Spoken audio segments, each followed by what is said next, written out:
네, 안녕하세요. 수돗물 시민 네트워크 이사장 독구석입니다. 저희 수돗물 문화제에 오신 여러분들 진심으로 환영하고요. 여러 가지 프로그램들을 만들었습니다. 비대면이지만 그 나름대로의 또 재미가 있으니까 즐겨주시기 감사합니다. 작년, 재작년에는 수돗물 사태가 굉장히 심각했죠. 재작년만 해도 인천 적수 사태, 작년에는 코로나임에도 불구하고 유충이 나와갖고 같은 인천 지역에서 매우 고통스러운 시간을 보냈습니다.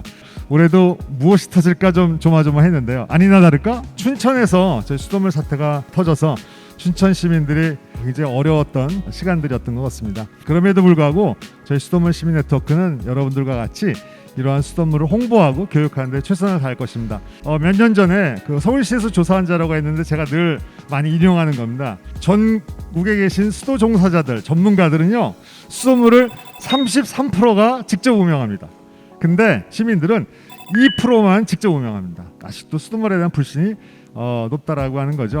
그래서 저희들이 이렇게 문화제를 통해서 또 여러 가지 교육을 통해서 여러분들에게 이러한 수돗물을 많이 드실 수 있고 우리나라의 수돗물이 안전하고 좋다라고 인식하는 계기를 갖고자 합니다. 안녕하세요. 저는 수돗물 문화제 기후 위기엔 수돗물 토크 콘서트의 수돗물 관계자 역할을 맡은 권지향입니다. 저는 현재 건국대학교 사회환경공학부에서 교육을 하고 있고요. 오늘은 편안한 분위기에서 아주 재밌게 수돗물 이야기를 하는 거라고 그렇게 생각을 하고 이야기를 진행해 보면 좋겠습니다. 저는 서울과학기술대학교 환경공학과 공학전공 2학년에 재학 중인 김다현이라고 합니다. 네, 안녕하세요. 저는 여성환경연대 시민참여팀 활동가 순비라고 합니다. 기후위기가 여성과 아이들과 사회적 약자한테 더 취약하게 작용을 하고 있죠. 그래서 여성환경연대는 이런 사회적 약자, 즉 여성의 시선으로 기후위기, 플라스틱, 그리고 생활 속에 있는 유해화학 물질에 대한 여러 가지 이슈들을 다룹니다. 저희 단체에서 하는 굿바이 생수라는 캠페인은 이런 플라스틱 생수에 대한 문제를 제기하고 그거에 대안으로서 이제 수돗물과 같은 수돗물의 어떤 수질 보증제와 같은 이런 대안적인 방식을 찾아 나가고 있습니다. 네, 안녕하세요. 녹색소비자연대 전국협의회 지역 조직인 의정부 녹색소비자연대 이혜진 활동가입니다. 저희는 지역에서 휴년분들을 직접 만나서 캠페인과 교육 프로그램을 직접적으로 진행을 하고 있고요. 수돗물에 대한 개념을 시민들에게 다른 인식 전환을 시키고 그리고 청소년들에게는 새로운 경험을 제공하기 위해서 지역에서 열심히 일을 하고 있습니다. 네, 감사합니다. 다들 무척 다양한 분야에서 활동들을 하고 계시는 것 같습니다. 먼저 시작하기 전에 질문 드리고 싶은 내용은 평소 수돗물에 대해서 어떻게 생각하고 계셨는지 궁금합니다. 네, 저는 솔직히 수돗물 아이디어 실현 공모전에 참여하기 전까지는 수돗물 사용량과 관련해서만 관심을 가지고 있었고 수돗물의 음용에 대해서는 전혀 생각도 못하고 있었습니다. 당연히 마시는 물은 생수나 정수기 물이라고 생각을 했고 씻거나 설거지하는 데 사용하는 물이 수돗물이라고 생각을 했습니다. 지속적으로 수돗물과 관련된 사건들이 많이 터지다 보니 수돗물 음용과 관련해서는 조금 더 조심하게 됐던 것 같습니다. 기후위기 시대에 이 수돗물이 저희 어떤 생존권이자 중요한 공공재라고 생각을 합니다. 저희가 플라스틱 생수를 지금 사용을 하고 있는데 그게 지금 700배 이상의 온실가스를 배출을 하고 있잖아요. 저희가 2030년까지 지금 탄소 배출을 절반으로 감축해야 되는 지금의 상황에서 더 이상 기존의 플라스틱 생수 생산 체제로는 도저히 도달할 수가 없다. 그래서 저희에게 이제 수돗물이라는 것은 플라스틱 생수의 어떤 대체제로서 반드시 마련돼야 되는 중요한 대안이라고 생각을 하고요. 개인적인 차원에서 해결되는 것이 아니라 어떤 공공의 수돗물의 어떤 제도적인 변화로 인해서 앞으로 이제 기후위기 시대에 중요한 대안을 시민들이 주축이 돼서 찾아 나가는 것이 굉장히 중요한 방향성이라고 생각을 합니다. 김다현 학생이 말해 준 것처럼 일반인들은 이게 수돗물에 대해서 관심을 갖기는 참 어려운 것 같아요. 항상 우리 곁에 있고 틀면 수도꼭지에서 물이 나오는 게 당연하다고 생각을 해서 그런 건지 그 음용에 대해서 관심 갖는 경우는 상당히 적은 상태라고 그렇게 생각이 듭니다. 제가 이제 수돗물 쪽에 수업도 하고 있고 또 연구도 그쪽 분야를 하고 있거든요. 그래서 혹시 궁금한 사항이 있으시면 그럼 여쭤보면 좋겠습니다. 그 생수 광고를 보면은 미네랄 함유에 관한 얘기가 나오잖아요. 그래서 수돗물에도 미네랄이 많이 들어있는지, 들어있다면 어떤 종류가 있는지. 수돗물을 먹는 데 있어서 이제 사람들이 뭐가 더 좋으냐라고 물어볼 때 정수기 물에 비해서는 훨씬 더 미네랄이 풍부하다라는 표현을 해요. 그래서 이제 정수기보다 미네랄이 함유되어 있는 양이 많다라는 거를 주요한 점으로 이야기를 많이 하거든요. 그래서 제가 생각하기에 생수나 수돗물이나 미네랄의 함유량에 대해서는 그렇게 많이 차이가 없을 것 같다고 생각을 하고요. 특히나 칼슘이나 마그네슘처럼 우리 몸에 좋은 그런 미네랄들이 정수기에 비해서는 훨씬 많이 들어있어서 수돗물이 건강에 좋다 이렇게 이야기할 수 있고요. 그 몸에 좋은 미네랄은 잘 관리되고 있습니다. 수돗물에서.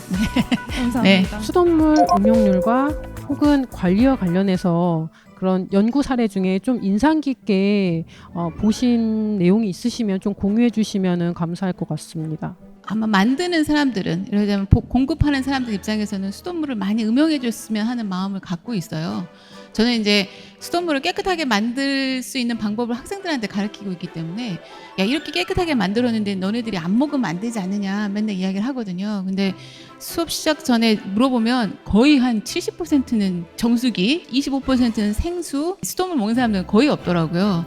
그래서 좀 안타까운 면이 늘 존재하는데 음용 관련해가지고 어떤 게 가장 음용에 걸림돌이 되느냐라는 질문과 얼마나 음용을 하고 있느냐라는 질문을 일반 시민하고 전문가들한테 설문을 했더니 일반 시민들은 음용률이 한 7%, 4% 이랬던 것 같은데 30% 넘는 사람들이 뭐 신뢰하고 있다, 마시기도 한다 이렇게 표현을 했었어요. 그래서 이제 그 대목이 조금 우리가 조금 더 노력을 해서 전문가들이 설명도 좀 많이 하고 홍보도 많이 하고 해야 될 필요가 있구나라는 걸 깨달았다는 되게 관심 있게 봤었던 내용 중에 하나입니다. 그 활동 영역에서 혹시 수돗물에 대해서 어떤 고민이 있고 어떤 활동을 했는지 궁금합니다. 그래서 이렇게 한번 이야기해 주시면 고맙겠습니다. 네. 네, 제가 학교에서 발명 동아리에 소속이 되어 있어서 올해 대학 창의 발명 대회라는 대회를 나가게 되었습니다.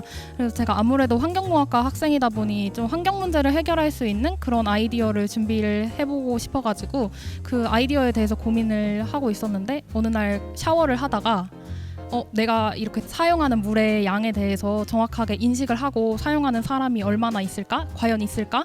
또 이렇게 과도하게 많이 사용하는 물의 양을 인식을 하면은 좀 줄이기 위해서 노력을 하지 않을까 하는 생각에 물 사용량 시각화 다이어그램이라는 어플리케이션 분야로 지원을 해가지고 준비를 했는데 간단하게 아이디어에 대해서 소개를 해드리면 수돗물 사용량에 대해서 인식할 수 있도록 페트병 다이어그램으로 이제 그 사용한 물의 양을 나타내 주는 건데 예를 들어서 20리터의 물을 사용했다 하면은 저조차도 이게 어느 정도 물을 사용한 건지 솔직히 잘 감이 안 오거든요.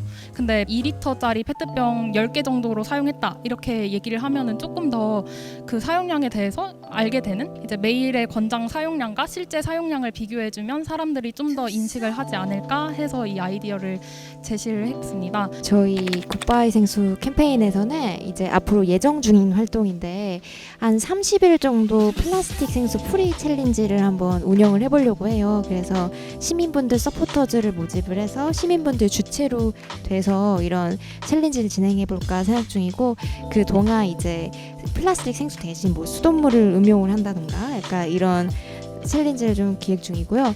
가장 고민인 부분은 이런 캠페인이 어떤 활동가가 주체가 되기보다는 시민들이 주체가 돼서 시민들이 주체로 발언하는 그런 캠페인이 되길 바라고 있어요. 그래가지고 좀 이런 다양한 기획 단계에서도 시민들이 좀 많이 참여를 해서 이런 생수 문제에 대해서 주체 당사자로서 좀 목소리를 낼 수 있는 그런 활동들을 기획하고 있습니다. 우리가 물을 마실 때 내가 정수기의 물을 마시는 것과 별개로 수질을 보존하는 것, 환경보호를 하는 것, 이게 연결이 안 되는 것 같아요. 그래서 그러한 것들이 정말 1대1로 시민들을 만났을 때 수돗물 마셔야 됩니다. 또 환경보호해야 됩니다. 수질 보존해야 됩니다.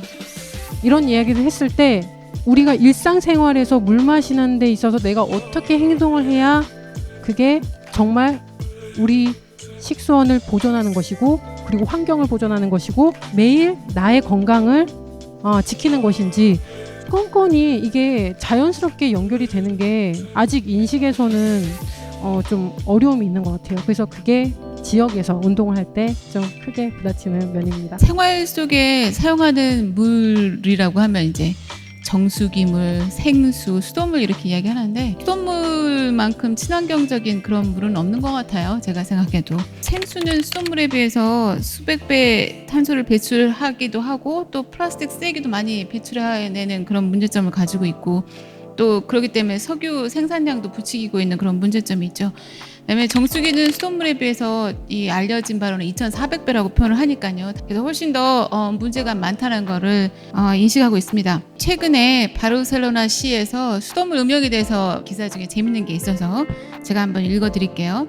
바르셀로나시 인구가 135만 명인데 그 중에 약 58%가 평상시에 생수를 마신다고 합니다. 근데 이제 그거를 가지고서 두 가지 시나리오로 생각을 한 거죠. 그래서 전부 다 생수를 마시는 경우와 전부 다 수돗물을 마시는 경우로 나눠가지고 이제 비교 분석을 한 내용인데요.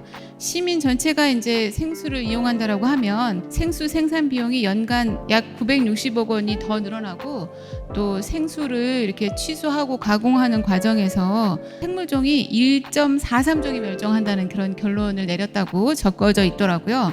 어떻게 하면 수돗물의 가치 소비적 관점을 더 많은 시민들에게 알릴 수 있을지 좀 고민해 볼까 하는데요. 수돗물 운동을 7년 넘게 시민들과 운동을 하면서 느낀 점은 결국엔 항상 똑같은 질문을 하게 돼요. 누가 더 깨끗한 물을 갈망하게 만들었을까? 물은 깨끗해요. 근데 더 깨끗한 물, 그리고 그 더 깨끗한 물에 대한 갈망을 자꾸 매체에서, 기업에서 만드는 거죠. 방송 매체 모니터링을 통해서 또 얼만큼 생수를 노출했냐, 시민들에게 혼란스러운 정보를 자꾸 만들어낼 때 강력하게 제재할 수 있는 그런 광고와 관련된 법적인 움직임이 꼭 필요하다라고 느끼면서 운동하고 있습니다. 팬데믹 이후에 저는 또 지역에서 계속 수돗물 마시는 운동을 해왔거든요. 저는 현장에서 체감을 하는 게 수돗물 음용률과 관련된 우리의 그 오래된 과제가 어쩌면 팬데믹 때문에 해결이 될 수도 있을 것 같다라는 되게 긍정적인 희망을 저는 보고 있어요. 사실 지역에서 저는 이제 종이신문을 제가 직접 구독을 하고 있는데 이제 보수 쪽 한 곳, 진보 쪽 한 곳, 그곳을 비교해 보면서 제가 기사를 매일같이 봐도 보수, 진보를 떠나서 다뤄지는 비중이 달라졌고, 그리고 그러한 내용들이 계속해서 노출이 되다 보니까 제가 현장에서 만나는 시민분들이 저에게 보다 먼저 환경과 관련된 이슈를 먼저 물어보세요. 그래서 그런 것들로 인해서 제가 체감을 하는 거죠. 사람들이 지금은 이제는 안 된다고 하는 것들이 막연하게만 느껴졌었다가 이 팬데믹을 통해서 사람들이 자연스럽게 환경 문제, 물과 관련된 고민들이 어쩌면 생각보다 빨리 해결이 돼서 보다 나는 직접 이제 생수 마시지 않아요. 저는 집에서 수돗물을 마시라고 하는 가정, 아니면 그런 학생, 주부, 그런 회사원들을 만나는 때가 이제 얼마 남지 않았구나라는 생각을 하게 됐습니다. 이상입니다. 오늘 수돗물에 대한 다양한 이야기를 나누어 봤는데요. 앞으로 수돗물에 대해서 조금은 다른 관점의 접근이 가능하실 건지. 그 유엔뿐만 아니라 EU에서도 물은 인권이다라고 정의를 하고, 그래서 공공재로서의 물을 되게 강조한다고 이제 배웠어요. 그래서 그거를 듣고 이제 환경성과 경제성뿐만이 아니라 물의 인권성까지 더해가지고 제가 활동하고 있는 다양한 공동체 내에서 물에 대해서 알리고 싶다, 수돗물에 대해서 더 잘 알리고 싶다라는 생각을 하게 된 것 같습니다. 365일 수돗물만 걱정하고 고민하는 수돗물 시민 네트워크가 대한민국에 있다라는 거를 많은 국민들이 알아줬으면 좋겠고, 또 그 수돗물 시민 네트워크 안에 정말 많은 시민 단체와 기업과 정부 관계자들이 같이 고민을 하고 열심히 각 지역에서 운동을 하고 있다라는 걸 시민분들이 꼭 반드시 기억해 주시면 감사하겠습니다. 네. 네, 너무 감사합니다. 2021년 수돗물 문화제 기후 위기엔 수돗물을 주제로 다양한 이야기를 나누어 봤습니다. 오늘 토크 콘서트 기후 위기엔 수돗물을 마치겠습니다. 현장에 와주신 우리 청년 여러분들, 그리고 또 이 토론에 참여해주신 패널분들, 그리고 이 영상을 봐주실 시민분들께 정말 감사합니다. 감사드립니다. 네, 수고 많으셨습니다.